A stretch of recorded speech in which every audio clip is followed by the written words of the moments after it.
मेरी उम्र लगभग उस समय 35 साल की थी। मेरे परिवार में कुछ समस्याएं चल रही थी। मैंने उनकी बात मानी और मैं दिल्ली संत नगर मिलने पंडित जी के पास गई। मैंने अपना लगभग सारा गहना गिरवी रख दिया। मुझे लगा कि ऑटो वाला किसी और रास्ते से ले जा रहा है, तो उसने कहा कि मैं तुम्हें इसी रास्ते से ले जाऊँ। मैंने उसकी उँगली मरोड़ी और मैं ऑटो से कूद गई।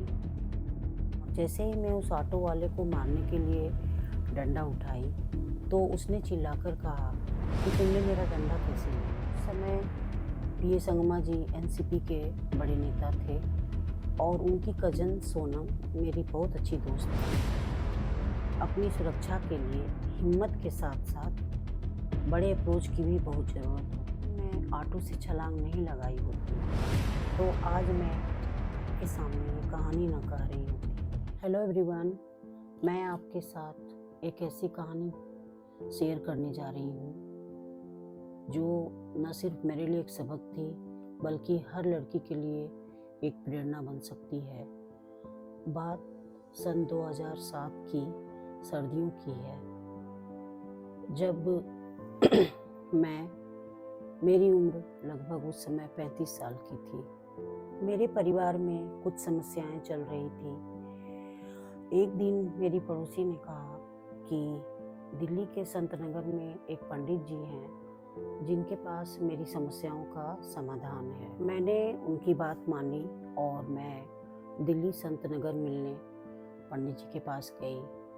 तो उन्होंने कहा कि मुझे मृत्युंजय जाप कराना होगा, जिसके लिए उन्होंने 80,000 की डिमांड रखी।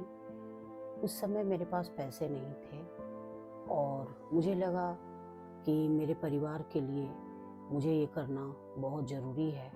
मैंने अपना लगभग सारा गहना गिरवी रख दिया और पंडित जी ने मुझे मना भी किया कि आप अपने गहने गिरवी ना रखो, लेकिन मैंने कहा कि पंडित जी, मेरे लिए परिवार सबसे बढ़ के है। गहने की कीमत मेरे लिए कुछ नहीं है। मेरा परिवार बच जाए, इससे बढ़कर मेरे लिए कुछ भी नहीं है।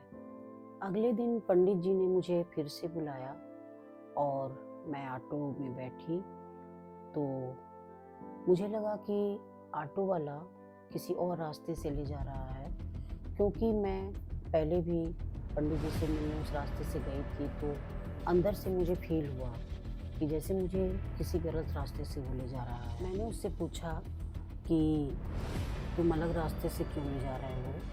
तो उसने कहा कि मैं तुम्हें इसी रास्ते से ले जाऊंगा। तो मुझे कुछ गड़बड़ लगा, तो मैंने उसकी उँगली मरोड़ी और मैं ऑटो से कूद गई। सड़क पर उतरते ही मैंने देखा कि एक पुलिस वाला खड़ा था, तो मैंने उसका डंडा हाथ में लिया और जैसे ही मैं उस ऑटो वाले को मारने के लिए डंडा उठाई, तो उसने चिल्लाकर कहा कि तुमने मेरा डंडा कैसे ले लिया। मैंने पुलिस वाले को डांटते हुए कहा कि तुम अपनी ड्यूटी करोगे या नहीं, अगर नहीं तो मैं पीए संगमा जी को बता दूंगी। उस समय पीए संगमा जी एनसीपी के बड़े नेता थे और उनकी कज़न सोनम मेरी बहुत अच्छी दोस्त थी। जैसे ही मैंने संगमा जी को फ़ोन किया, तो उसके समझ में आ गया, और जैसे ही उन्होंने हेलो कहा, तो उसके समझ में आ गया कि मैं झूठ नहीं बोल रही। तो उसने मुझसे हाथ जोड़ के माफ़ी मांगी और इसी बीच वहाँ बहुत बड़ी भीड़ इकट्ठा हो गई और एक तमाशा हो गया। उस वक्त मेरी चप्पल भी टूट गई थी, तो पुलिस वाले ने खुद मेरी चप्पल लेके उसको बनवाया और तभी मैं संतनगर पहुँच पाई। कहानी यहीं ख़त्म नहीं हुई। पुलिस वाले को ये लगा कि कहीं ये मेरी नौकरी ना खा ले, तो कई दिनों तक उसका फ़ोन आता रहा कि दीदी आप ठीक हो।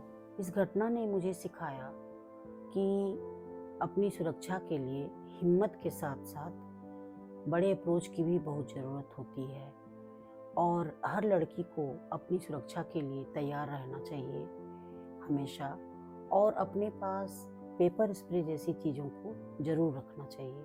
अगर उस दिन मैं ऑटो से छलांग नहीं लगाई होती, तो आज मैं आपके सामने ये कहानी ना कह रही होती।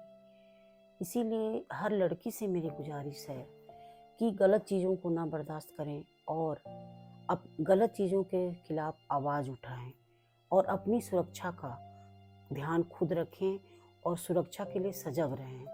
ये बहुत ज़रूरी है आज की दुनिया में जीने के लिए। अगर आपको ये कहानी पसंद आई हो, और ये कहानी नहीं, मेरी रियल स्टोरी है, तो इसको आगे शेयर करें और मेरे चैनल को सब्सक्राइब करें।